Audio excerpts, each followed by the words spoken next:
रोज रोज एकता द्वारा झगड़ा करने और धमकी दिए जाने से विमल तंग आ चुका था। उसे ऐसा लगने लगा था कि अगर एकता को नहीं मारा तो वह उसे जीने नहीं देगी। वह खुद भी विमल से शादी नहीं करना चाहती थी और उसे भी शादी करने से रोक रही थी। चूंकि विमल के पास कोई विकल्प नहीं बचा था, इसलिए उसने उनकी हत्या का प्लान तैयार किया। अजय देवगन की फिल्म दृश्यम और दृश्यम 2 विमल ने कई बार देखी थी। उसी फिल्म की तर्ज पर उसने हत्या करने और शव को ठिकाने लगाने का प्लान बनाया। जिस तरह फिल्म में शव को नवनिर्मित थाने में दफन कर दिया था, उसी तरह विमल ने भी हत्या के बाद शव को ऑफिसर्स क्लब में दफनाने का प्लान बनाया। 24 जून 2024 की सुबह एकता जिम आई। एक्सरसाइज के बाद थकान कम करने वाले एनर्जी ड्रिंक में विमल ने नशीली गोलियां मिला दी। फिर वह ड्रिंक एकता को पिला दिया। एकता का सिर कुछ भारी हुआ तो विमल ने उसे गाड़ी में जाकर बैठने को कहा। पीछे से वह भी वहां गया।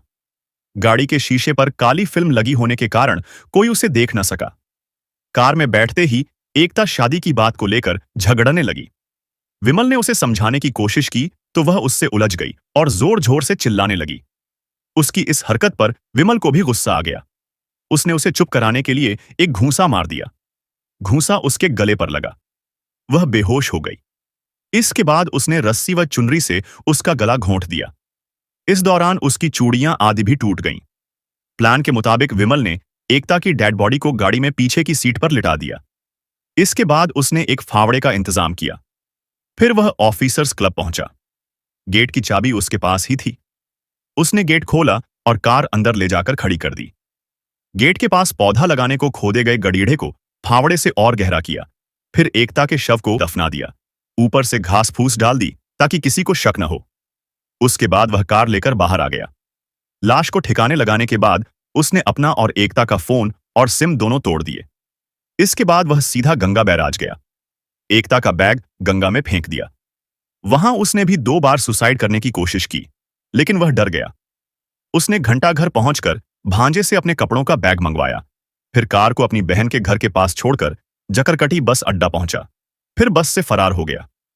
पहले वह रिश्तेदार के घर महोबा गया। वहां से आगरा, फिर दिल्ली पहुंचा। वहां से अमृतसर, पंजाब गया। पंजाब में वह वेटर का काम करता रहा। अंत में पकड़ा गया। एकता जिम से 8 बजे तक घर लौट आती थी, लेकिन उस दिन तो 10 बज चुके थे। वह वापस नहीं आई थी। उसका पति राहुल परेशान हो उठा। उसने पत्नी को कॉल की तो उसका फोन बंद था। उसने तब विमल सोनी को कॉल लगाई।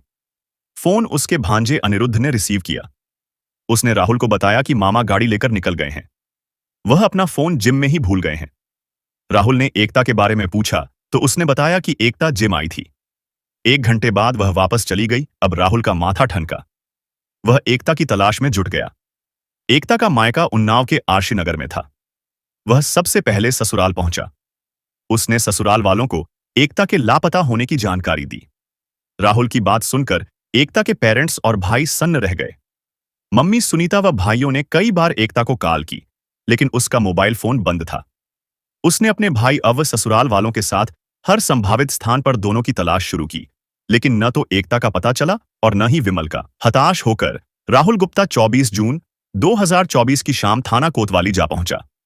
वहां उस समय कोतवाल संतोष कुमार शुक्ला को पत्नी एकता के गायब होने की सूचना दी।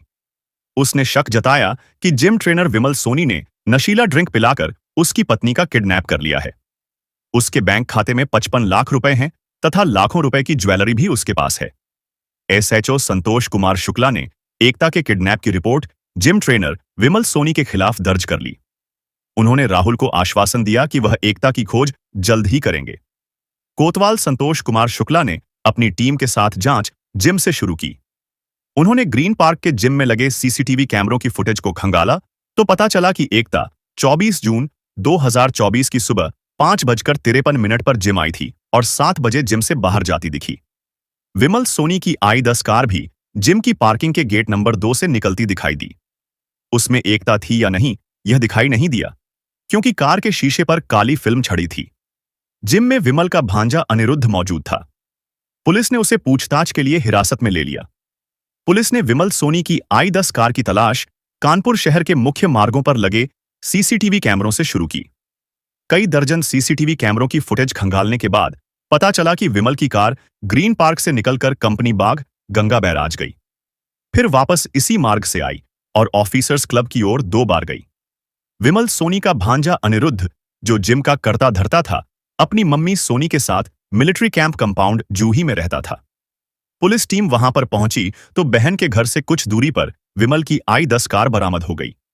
कार बरामदगी की खबर राहुल गुप्ता को लगी तो वह भी कोतवाली आ गया।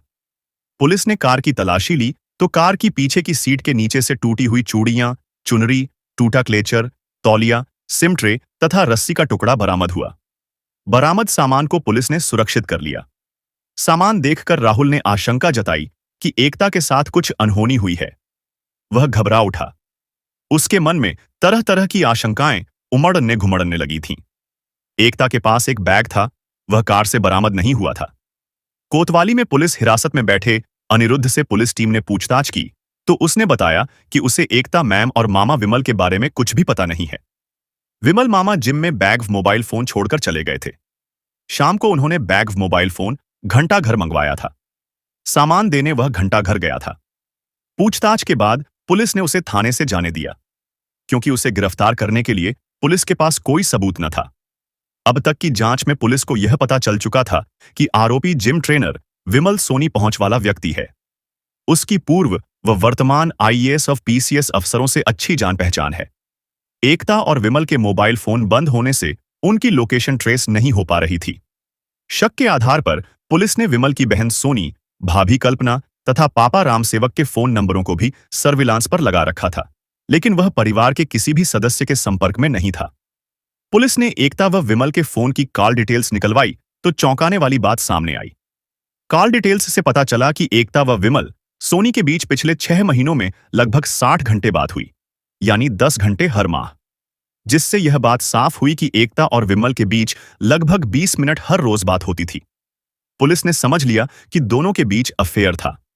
प्रेम प्रसंग के चलते ही एकता विमल के साथ अपनी मर्जी से गई है। उसका अपहरण नहीं हुआ। प्रेम प्रसंग का मामला समझकर पुलिस हाथ पर हाथ रखकर बैठ गई। इधर जब 1 महीने तक एकता को पुलिस नहीं खोज पाई तो राहुल चिंतित हो उठा। उसे एक तरफ बच्चों की चिंता थी तो दूसरी ओर पत्नी की। तीसरे बूढ़े पापा बीमार थे। एकता थी तब उनकी सेवा होती थी, अब वह भी असहाय थे। राहुल की समझ में नहीं आ रहा था कि वह करे तो क्या करे। अफसरों की चौखट पर दौड़ लगाते लगाते जब राहुल की चप्पलें घिस गईं और पत्नी का कुछ पता न चला, तब उसने हाई लेवल सिफारिश की सोची। राहुल के रिश्ते के बहनोई की बहन IB दिल्ली में अफसर थी। राहुल ने बहनोई के मार्फत उनसे मदद मांगी तो उन्होंने IB डायरेक्टर के माध्यम से सिफारिश कराई। कई अफसरों को फोन कराए, तब जाकर पुलिस सक्रिय हुई। Additional CP law and order Harish Chandra तथा DCP पूर्वी श्रवण कुमार सिंह ने ACP आशुतोष की निगरानी में पुलिस टीम का गठन किया और कहा कि एकता किडनैप केस का जल्द पर्दाफाश करे। इसके बाद टीम जी जान से जुट गई और हर बिंदु की बारीकी से जांच शुरू की। टीम ने सख्ती से जांच शुरू की, CCTV फुटेज खंगाले, विमल के घर वालों व नाते रिश्तेदारों पर शिकंजा कसा तो टीम को जानकारी मिलने लगी। इसी जानकारी के आधार पर पुलिस टीम महोबा, आगरा, दिल्ली तथा पंजाब तक गई। पंजाब के अमृतसर में टीम को पता चला कि विमल यहां एक होटल में 20 दिन तक काम करता रहा। फोटो देखकर होटल मैनेजर ने विमल की पहचान की। विमल वहां नहीं मिला तो टीम वापस लौट आई। 25 अक्टूबर 2024 की दोपहर पुलिस टीम पूछताछ करने विमल की बहन सोनी के घर जूही मिलिट्री कैंप पहुंची। पुलिस अभी पूछताछ कर ही रही थी कि इसी दौरान विमल का फोन आया। विमल ने बहन को उस जगह के बारे में बताया जहां वह खड़ा था। पुलिस टीम ने सोनी से फोन छीन लिया। फिर पुलिस टीम सादे कपड़ों में बस स्टैंड पहुंची और खलवा पुल पर खड़े विमल को घेराबंदी कर दबोच लिया। इस दरमियान वह 3 इंस्पेक्टरों से भिड़ गया और हाथापाई भी की। उसके पास से पुलिस को 2 मोबाइल फोन बरामद हुए। विमल सोनी को थाना कोतवाली लाया गया तथा सूचना पुलिस अधिकारियों को दी गई। सूचना पाते ही एडिशनल CP हरीश चंद्र तथा DCP श्रवण कुमार सिंह कोतवाली आ गए। पुलिस अधिकारियों ने विमल सोनी से तीसरे राउंड की पूछताछ में और सख्ती बरती तो विमल बोला, सर, मैंने एकता को मार डाला है और शव को गंगा में बहा दिया है। यह जानकर पुलिस अधिकारियों के होश उड़ गए। पुलिस रात में ही उसे लेकर गंगा बैराज के अटल घाट पहुंची और एकता के शव की खोज नाव से अटल घाट से लेकर सरसैया घाट, भैरव घाट तथा बाबा घाट तक की, लेकिन उसकी बात सच नहीं निकली। उस पर थोड़ी और सख्ती की गई तो वह पुलिस को बिठूर स्थित धुरव टीला ले गया। वहां उसकी निशानदेही पर खुदाई कराई, लेकिन शव बरामद नहीं हुआ। पुलिस समझ गई कि वह गुमराह कर रहा है। 26 अक्टूबर 2024 की शाम विमल पर और सख्ती की गई तो उसने मुंह खोला और बताया कि उसने 24 जून 2024 को ही एकता को मार डाला था और उसकी डेड बॉडी डीएम आवास के बगल में ऑफिसर्स क्लब में गेट के पास गड्ढा खोदकर दफना दी थी। यह सुनकर पुलिस के होश उड़ गए। पुलिस और प्रशासन के अधिकारियों को सूचना दी गई। बड़े अफसरों से बात के बाद अति गोपनीय तरीके से खुदाई की। पुलिस ने एकता के पति राहुल को सूचना दी तो वह अपने भाई हिमांशु के साथ कोतवाली आ गया। वहां उसका फोन जमा करा लिया गया। उसे यह नहीं बताया गया कि उसे किस वजह से बुलाया गया है। रात लगभग 10:30 बजे पुलिस ने मुंह पर कपड़ा ढककर ऑफिसर्स क्लब में प्रवेश किया। राहुल को भी वहां लाया गया। उसके बाद गेट बंद कर दिया गया ताकि अंदर कोई ना आ सके।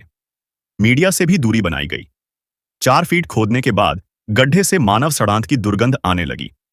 कुछ और खुदाई के बाद सड़ा गला शव दिखाई दिया। इस शव को गड्ढे के बाहर निकाला गया। शव को राहुल ने देखा तो तुरंत पहचान लिया। उसने पुलिस को बताया कि शव उसकी पत्नी एकता गुप्ता का है। उसने शव की पहचान एकता के कपड़ों व बालों से की। सुबह एकता की हत्या और शव बरामद होने की खबर उसके मायके पहुंची तो रोता बिलखता पूरा परिवार पोस्टमार्टम हाउस हेलट जा पहुंचा। वहां राहुल भी बिलख रहा था।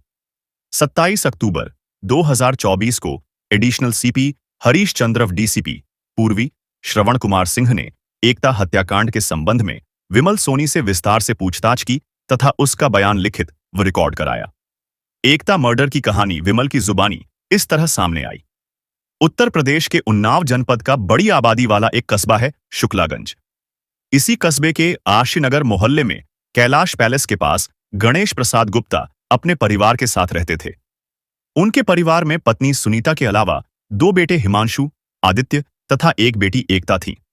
गणेश प्रसाद कपड़ा व्यापारी थे, जिससे अच्छी खासी आमदनी होती थी। एकता गणेश प्रसाद गुप्ता की लाडली बेटी थी।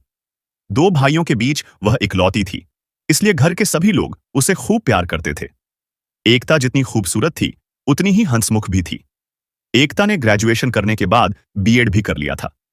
वह अपने पैरों पर खड़े होने के लिए पढ़ाई जारी रखना चाहती थी, लेकिन गणेश प्रसाद व सुनीता को बेटी की पढ़ाई से ज्यादा उसके हाथ पीले करने की चिंता सताने लगी थी। कुछ समय बाद उन्हें राहुल नाम का लड़का पसंद आ गया। राहुल गुप्ता कानपुर शहर के सिविल लाइंस में स्थित गोपाल विहार बिन्नी विला सोसाइटी में रहता था। उसकी मम्मी की मृत्यु हो चुकी थी और पापा भी अक्सर बीमार रहते थे। राहुल पढ़ा लिखा था, वह शेयर कारोबारी था। इसके बाद वर्ष 2010 में सामाजिक रीति रिवाज से एकता का विवाह राहुल गुप्ता के साथ धूमधाम से कर दिया। ससुराल आते ही एकता ने घर की जिम्मेदारी संभाल ली। सास थी नहीं, ससुर भी अस्वस्थ रहते थे, सो उन्होंने हंसी खुशी से घर व तिजोरी की चाबी संस्कारी बहू को सौंप दी थी। एकता पति का ख्याल तो रखती ही थी, ससुर की सेवा में भी कोई कमी नहीं छोड़ती थी। उन्हें समय पर खाना देना, समय पर दवा देना वह कभी नहीं भूलती थी। शादी के 1 साल बाद एकता ने बेटी हर्षी को जन्म दिया। बेटी के जन्म के 2 साल बाद एक बेटे हार्दिक को जन्म दिया। बेटे बेटी के जन्म से उनका घरांगन खुशियों से भर उठा था। समय बीतते दोनों बच्चे बड़े हुए तो स्कूल जाने लगे। चूंकि एकता पढ़ी लिखी थी, इसलिए उसने बच्चों का एडमिशन अच्छे इंग्लिश मीडियम स्कूल में करा दिया। बच्चे स्कूल जाने लगे तो उसकी जिम्मेदारियां भी बढ़ गईं। एकता अपने स्वास्थ्य के प्रति बेहद संजीदा रहती थी। उसे देखकर कोई अंदाजा नहीं लगा सकता था कि वह 12 और 10 साल के 2 बच्चों की मां है। अपने शरीर को फिट रखने के लिए एक दिन एकता ने पति से जिम जाने की परमिशन मांगी। राहुल पत्नी की इच्छा को इग्नोर नहीं कर सका, इसलिए उसने एकता को जिम जाने की अनुमति दे दी। यही नहीं, उसने कहा कि ग्रीन पार्क स्टेडियम में हाईटेक जिम है। वहां बड़े घरानों की महिला, पुरुष, अफसर व खिलाड़ी आते हैं। जिम ट्रेनर विमल सोनी से उसकी जान पहचान भी है। वह उससे टिप्स ले भी चुका है। विमल को वह अपना गुरु मानता है और सम्मान भी करता है। पति से जिम जाने की परमिशन मिली तो एकता खुशी से झूम उठी। उसके बाद मार्च 2023 में उसने ग्रीन पार्क स्टेडियम स्थित हाईटेक जिम जाना शुरू कर दिया। इसी जिम में एकता की मुलाकात विमल सोनी से हुई। पहली ही मुलाकात में दोनों एक दूसरे से प्रभावित हुए। जिम आते जाते एकता को पता चला कि विमल एक अनुभवी ट्रेनर है। वह खास लोगों, अफसरों व उच्च घरानों की महिलाओं को ही कसरत की ट्रेनिंग देता है। उसकी पहुंच बड़े अफसरों तक है। यह सब देखकर एकता विमल से प्रभावित हुई। विमल के पिता रामसेवक वाल्मीकि कानपुर शहर के थाना रायपुरवा के शक्कर मिल खलवा में रहते थे। उनके परिवार में पत्नी के अलावा 3 बेटे व 4 बेटियां थीं। इन सभी में विमल सबसे छोटा था। रामसेवक रोडवेज से रिटायर हो चुके थे। उनकी पत्नी की मौत हो चुकी थी।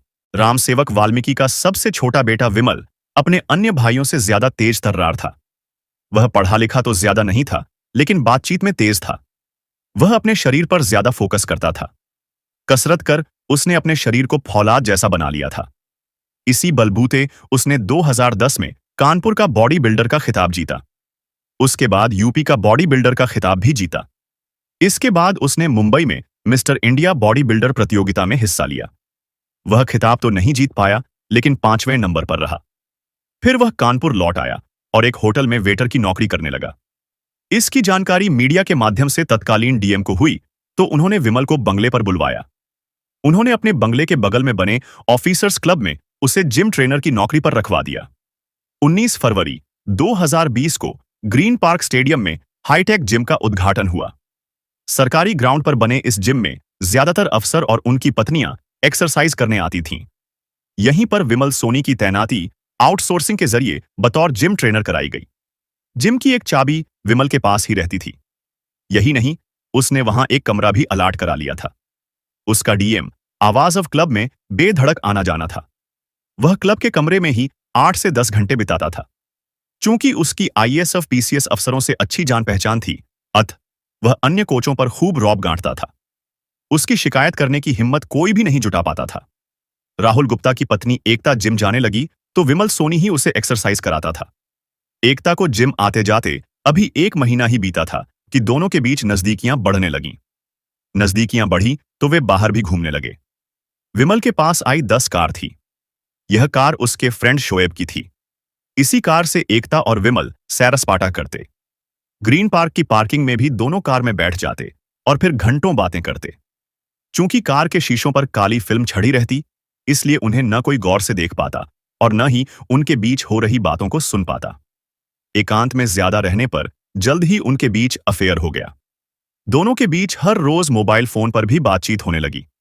दोनों के बीच अफेयर चल ही रहा था कि इसी बीच एकता को पता चला कि विमल शादी करने जा रहा है। शायद उसकी शादी तय भी हो गई है। शादी की बात एकता को अखर गई। उसने इस बाबत विमल से पूछा तो उसने पुष्टि की और कहा कि उसके पेरेंट्स जल्दी ही उसकी शादी करने वाले हैं। शादी की बात विमल के मुंह से सुनकर एकता का चेहरा तमतमा उठा। उसने शादी का विरोध करते हुए कहा, जब हम दोनों का अफेयर चल रहा है तो तुम शादी क्यों कर रहे हो? तुम्हें मेरे साथ धोखा नहीं करना चाहिए था। विमल ने किसी तरह एकता को समझा बुझाकर शांत किया। फिर वह घर चली गई। इसके बाद अक्सर शादी को लेकर वाद विवाद होने लगा। गुस्से में एकता कई रोज तक जिम नहीं जाती। विमल के मनाने पर ही वह जिम पहुंचती थी। 4 जून 2024 को भी एकता और विमल के बीच शादी की बात को लेकर तू मैं हुई। उसके बाद 20 दिन तक एकता जिम नहीं गई। शायद वह बीमार हो गई थी। लेकिन विमल को लगा कि एकता गुस्सा है, इसलिए उसने एकता से मोबाइल फोन पर बात की और उसे जिम आने के लिए किसी तरह राजी किया। जब वह जिम पहुंची तो एनर्जी ड्रिंक में नशीली दवा मिला दी। फिर कार में गला दबाकर उसकी हत्या कर लाश भी ठिकाने लगा दी। हत्या में प्रयुक्त फावड़ा उसने घटनास्थल पर ही झाड़ियों में छिपा दिया था। कार व अन्य सामान पुलिस पहले ही बरामद कर चुकी थी। पुलिस ने मृतका के पति राहुल को वादी बनाकर बीएनएस की धारा 103/140/61 के तहत विमल सोनी के खिलाफ मुकदमा दर्ज कर उसे गिरफ्तार कर लिया। हत्या का खुलासा करने तथा आरोपी को गिरफ्तार करने वाली पुलिस टीम को पुलिस अधिकारियों ने 1 लाख रुपए का इनाम देने की घोषणा की। 28 अक्टूबर 2024 को पुलिस ने आरोपी विमल को कानपुर कोर्ट में पेश किया, जहां से उसे जिला जेल भेज दिया गया। तो दोस्तों, यह था आज का वीडियो। उम्मीद है कि आपको यह कहानी पसंद आई होगी और इससे कुछ सीखने को भी मिला होगा। अपराध का कोई भविष्य नहीं होता और सच्चाई की जीत हमेशा होती है। अगर आपको यह वीडियो पसंद आया हो तो इसे लाइक करें, शेयर करें और चैनल को सब्सक्राइब करना न भूलें। ऐसे ही और रोचक कहानियों के लिए जुड़े रहिए हमारे साथ। मिलते हैं अगले वीडियो में। तब तक सुरक्षित रहें, सतर्क रहें और सही राह पर चलें। धन्यवाद।